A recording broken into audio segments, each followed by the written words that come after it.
Most Democrats are publicly muting their criticism of Donna, Brazile, a longtime party operative whose new telebook has shaken Washington with its revelations about how the Hillary Clinton campaign took control of the supposedly neutral Democratic National Committee. But privately, they are furious at Brazile's charges that Clinton controlled the DNC and tilted the primary playing field to help her defeat Sen. Bernie Sanders of Vermont. The book, titled Hacks: The Inside Story of the Break-ins and Breakdown That Put Donald Trump in the White House, came out Tuesday, but Brazile released excerpts last week and has been giving media interviews.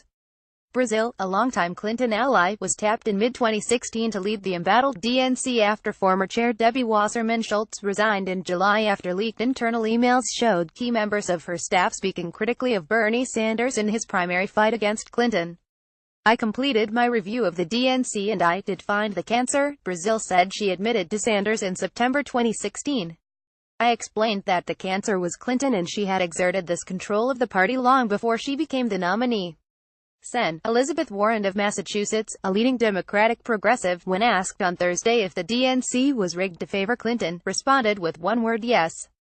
Rep. Tulsi Gabbard, Hawaii, also called the primary rigged. She stepped down as a Democratic Party vice chair during the primaries over her frustration with the DNC. Brazile also said she pondered a move to replace Clinton as the Democratic nominee after the candidate contracted pneumonia, covered up the illness and then collapsed in New York at a 9/11 memorial ceremony. Robbie Mack, the former campaign manager for Clinton, says it is laughable that the DNC could have tilted the race to his candidate. He says the controversy should be forgotten.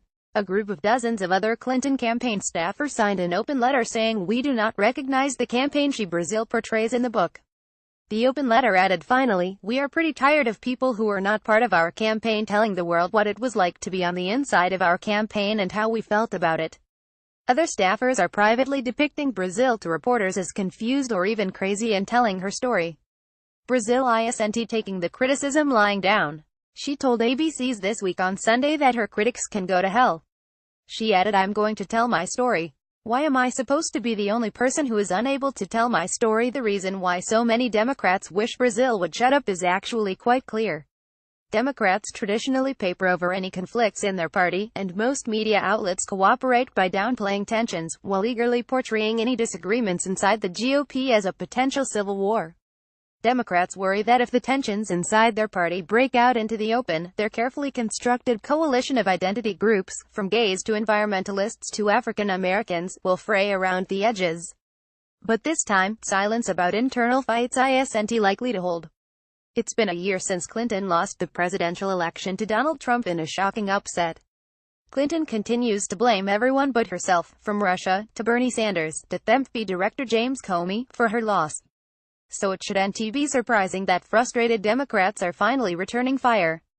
A lot of Democrats believe it's past time for the party to move on beyond the Clintons, and understanding what happened in the 2016 campaign is part of a necessary conversation, says Doug Schoen, a former advisor to the Clintons in the 1990s and currently a Fox News contributor. "I've known Donna Brazile for nearly 20 years, since she became the first female campaign manager for a major party nominee during Al Gore's 2000 campaign. I have always found her forthright and a cut above traditional political hacks, who will explain away anything inconvenient in their party."